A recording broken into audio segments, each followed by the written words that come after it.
In the ever-evolving tech landscape, a new challenge has emerged, a surge in layoffs, stirring debate and concern. But what's truly driving this trend? Is it the advance of AI, economic pressures, or something more deeply rooted in the industry's growth strategy? Let's find out. The tech scene is buzzing with talks of layoffs and the spotlight on artificial intelligence, painted as the main villain in this drama. But let's get real. Is AI truly the job snatcher everyone's making it out to be? Not by a long shot. AI has been around, fine-tuning tasks in aviation and more for years. Now it's just more visible to us all, sparking unwanted fears. AI's role? It's a data cruncher, solving old puzzles with what's already known, not a wizard creating magic out of thin air.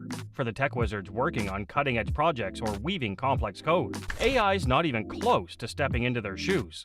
It's handy, sure, but not a stand-in for human creativity and problem-solving prowess. Amidst all this, there's chatter about an economic chill on the horizon, with experts eyeing stock values and interest rates nervously. This fear of a downturn has companies playing it safe, tightening belts and, yes, initiating layoffs. It's a complex mix of evolving work paradigms, economic caution, and a dash of AI misunderstanding that's reshaping the tech world. This isn't a new scene. For the past 2 decades, big tech has been on a hiring spree, creating super niche roles like they're going out of fashion. Take Snapchat, for example. What started as a simple app by a small team now runs on the manpower of thousands. Do they really need an army just for the UI? Hardly. With just about 30 or 40 buttons to worry about, the math doesn't add up. Unless, of course, you're playing a different game. And that game is called employee farming. It's a clever little strategy to pull up the company size, making it look like it's constantly growing. To outsiders, especially investors, it's like watching a beanstalk shoot up overnight. More employees mean more growth, right? Wrong. It's all smoke and mirrors, a way to boost stock values without the actual growth to back it up. Now, let's talk about the elephant in the room.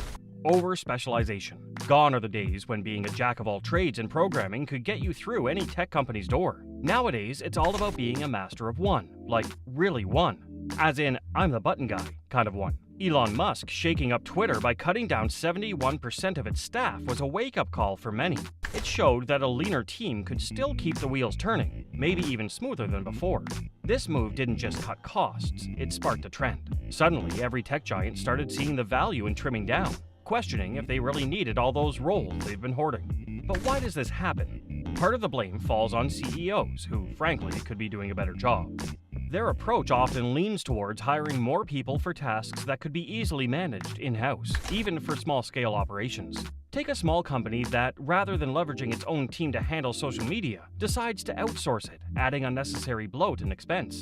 Lean startups offer a stark contrast, knowing precisely where to invest resources without succumbing to wasteful spending. Thinks, the NYC-based company known for its period underwear, they're saying goodbye to 95 workers. And then there's Proofpoint, diving into the cybersecurity pool, trimming its team by about 6% or 280 folks.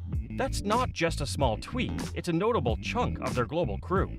Wattpad, the haven for aspiring writers, is also trimming its sails, cutting loose about 15% of its workforce.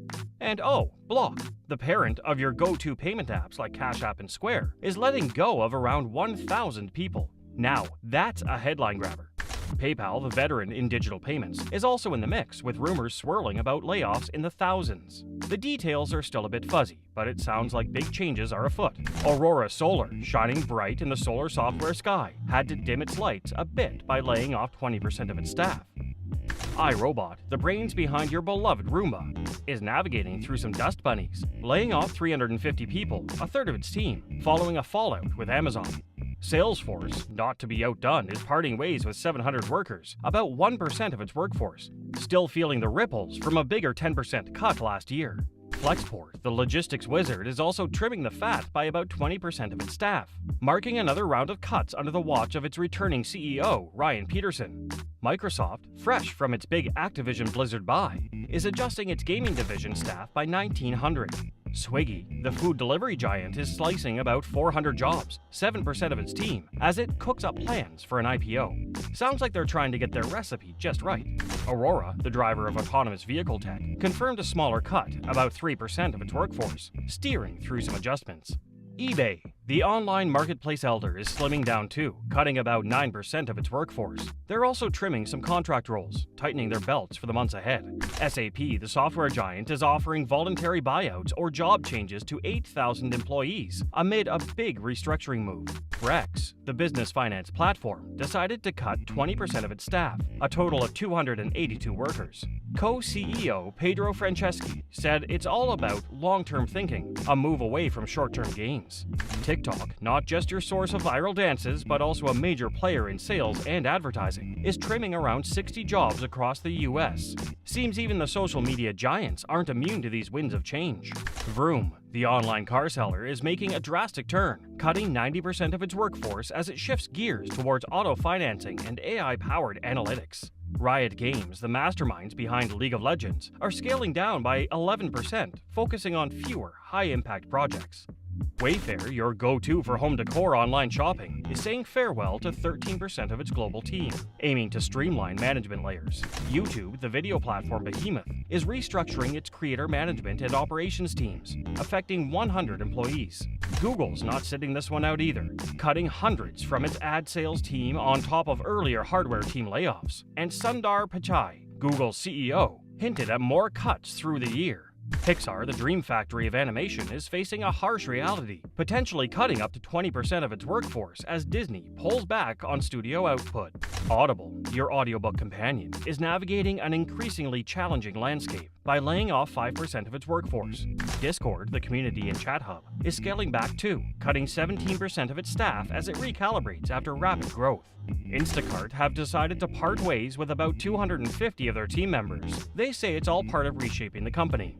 Then there's Mozilla, known for the Firefox browser, scaling back on some projects and saying goodbye to around 60 employees.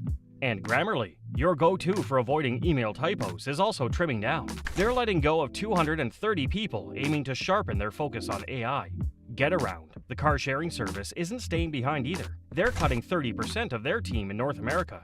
DocuSign, the folks at making virtual signatures a breeze, are scaling back as well, with 6% of their workforce stepping down, mainly affecting sales and marketing.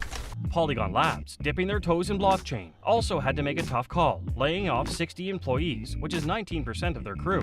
And Okta, keeping your login secure, bid farewell to about 400 people. Tech interviews, once a grueling rite of passage filled with overly specific questions, are also due for an overhaul. The industry is likely to see a return to basics, valuing fundamental skills over niche knowledge. This change means that programmers who are well-rounded and deeply understand their craft will become more sought after, potentially reversing the trend of stagnating wages. As we've unraveled the complexities behind the recent tech layoffs, it's clear that the issue is multifaceted, from over-specialization to economic foresight. But what do you think will be the long-term impact of these changes on the tech industry?